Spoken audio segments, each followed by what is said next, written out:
Oke, teman-teman skoliose, Kak Susan kembali lagi bersama Bu Yanti dan Messi. Ini kita mau closing ya. Sebelum kita closing, Kak Susan pengen tanya dengan Bu Yanti, pastinya Bu Yanti ada pesan-pesan dong untuk orang tua yang kan mungkin putra-putrinya sekarang juga skoliosis dan mungkin juga yang galau ya. Silakan Bu. Untuk para orang tua skoliosis, jangan khawatir. Jadi kalau misalnya udah dicek ke dokter, derajatnya sudah masuk kandidat operasi, segeralah dioperasi. Jangan ditunggu sampai derajatnya gede. Kalau misalnya walaupun baru 50-an, disuruh dokter operasi, operasi aja. Kalau ditunda-tunda, apalagi kalau pas masa anak mulai pubertas, itu pembengkokannya itu bisa pesat, bergeraknya pesat banget. Jadi dulu kan saya kan menunda-nunda tuh dari 50-an, jadinya sekarang jadi 100-an. Udah 100-an pun masih saya tunda-tunda. Jadi jangan ditunda. 50-an derajat di operasi, koreksinya lebih maksimal. Bisa hampir nggak ada, paling sisanya 10 doang. Betul. Nah, jadi kalau udah 100-an agak susah. Tetap koreksi ada, tapi nggak banyak. Tapi nggak semua kasus sih. Kalau yang 100-an ada juga koreksinya banyak. Kebetulan si Messi udah terlalu lama stay bengkoknya, jadi dia tulangnya itu udah ada yang menyatu. Itu yang koreksinya agak sulit gitu. Betul. Ada Jadi berapa tulang? walaupun kalau koreksinya sudah 100-an, kalau belum lama itu tulang belum sempat menyatu, koreksi masih bisa maksimal. Jadi jangan takut ngambil keputusan untuk operasi. Segera dioperasi. Kasihan anak-anaknya. Saya udah sangat menyesal. Oke, Bu Yanti menyesal karena mungkin terlambat ya. Kelamaan. Ada berapa tulang Bu yang dipotong? Tulang spine yang di belakang itu ada 4 ruas. Jadi kan udah terlalu lama stay dia di situ, tulang ya, Bu, itu ya? menyatu. Jadi walaupun kita potong, dokter udah memotong, itu menarik dia ke tengah itu pun sudah sangat keras. Jadi terpaksa dokter memotong 3 tulang iga. 3 yang tengah ini 3 dipotong, baru spine ini bisa, kan aturannya begini nih. Nah, jadi baru digeser ke tengah. Kalau nggak bisa, nggak mau dia, udah dipotong spine-nya, nggak mau narik. Iganya 3 dipisahkan. Oke, nah itu ya supaya tidak terjadi sama yang lain ya. Jangan kelamaan. Kelamaan di derajat yang gede itu udah kelamaan dia menyatu. Jadi kalau bisa cepet. Oke. Berarti Ibu sekarang H+17, berarti Ibu kan masih di Jakarta nih kan? Karena mau kontrol bolak-balik ya, jadi makanya masih stay ya? Enggak, sebenarnya 2 minggu kemarin buka benang, dokter bilang udah boleh pulang. Oh, udah boleh pulang. Memang mau holiday sedikit. Iya, kebetulan kita kan ngekos di sini, juga nggak bayar-bayar lagi kan. Udah deh, pakai dulu beberapa hari. Oke, berarti Ibu ngekos di dekat daerah rumah sakit Rumah ya? sakit. Cari sengaja cari yang dekat, biar kita nggak banyak biaya lagi. Untuk naik mobil, bolak-balik, ini jalan kaki doang udah nyampe.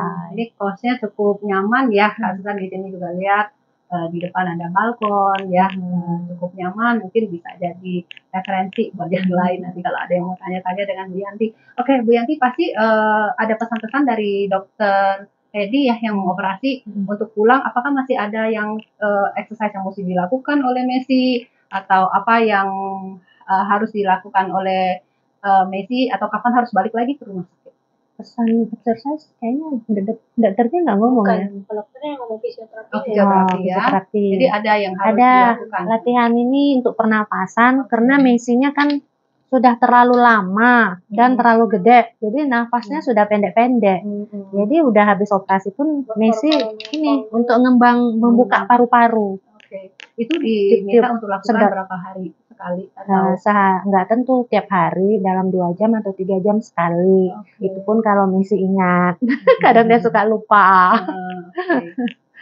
Oke, berarti untuk ini dari fisioterapi hanya itu aja ya. Iya, tapi paru-paru, latihan paru-parunya. Karena kan sudah bergeser. Paru-parunya juga harus latihan. Oke, pertanyaan terakhir ya dari Kak Susan ya. Ibu kan udah bergabung dengan ISC. Mungkin ada saran atau input masukan buat ISC supaya lebih baik ke depannya, Bu? Untuk ISC saat ini udah bagus banget dan kami pun udah sangat bersyukur masuk. Padahal dari awal saya udah tutup sebelah mata. Udah keluar masuk ya Bu ya? Udah keluar masuk lagi. Berkat Messi ini ya yang membawa Mama masuk lagi. Tapi gitu ya. ISC memang sangat besar lah dapat masukan dan besar pahalanya lah. Jadi kayak malaikat yang menolong kami. Di situ kita bisa bertukar edukasi, berbagi pengalaman, dan yang paling penting kita udah jadi member. Dari member itu kita dibantu lagi, padahal kami nggak pernah membayar sedikit pun, nggak pernah membayar, nggak pernah keluar uang, dapat pengetahuan, dan dibantu dengan kartu ISD kita dapat upgrade. Terus kita juga kalau X-ray dapat potongan. Ya, ini kebetulan memang lagi masih ada kerjasama dengan rumah sakit Eka, dan ISC itu memang luar biasa, banyak bantuannya. Oke, kami sebagai pengurus, Kak Susan juga sebagai satu pengurus juga merasakan sangat gembira ya, karena ternyata kehadiran ISC bisa memberikan motivasi, memberikan edukasi ya, dan semoga kita bisa lebih baik lagi ke depannya. Dan satu lagi nih pesan dari Kak Susan ke Bu Yanti juga dan Bu Messi, berharapnya nih semoga nggak keluar dari grup ya Bu ya. Karena kebanyakan nih pengalaman yang lain udah masuk, akhirnya udah operasi atau selesai, mereka udah keluar dari grup gitu. Padahal kita butuh yang kayak misalnya Bu Yanti nanti, walaupun nanti yang masuk kan pasti ada yang keluar masuk, yang bertambah baru banyak juga. Jadi kita perlu mungkin ada testimoni, penguatan kepada yang lain. Jadi maksudnya sekarang kalau Ibu merasa menerima, nanti memberikan kembali kepada yang lainnya. Jadi kita butuh kita juga Ibu mau kok berbagi pengalaman. Ada juga tuh teman yang dari kampung, dari Bengkalis, dari Dumai. Itu kemarin nanya-nanya, saya bilang coba masuk deh. Nanti bisa banyak pengetahuan. Kalau saya sendiri yang ngomong mungkin sedikit di sana lebih ramai. Itu sampai tahun berapa punya history tetap ada karena kita di Telegram ya. Kita siap membagi pengalaman. Oke, kita juga sangat berterima kasih ke Messi dan Bu Yanti ya, hari ini bersedia meluangkan waktu untuk ISC, berbincang-bincang, dan nanti kita akan share cerita inspiratif ini, Messi dan Bu Yanti di YouTube ISC. Oke, terima kasih. Sama.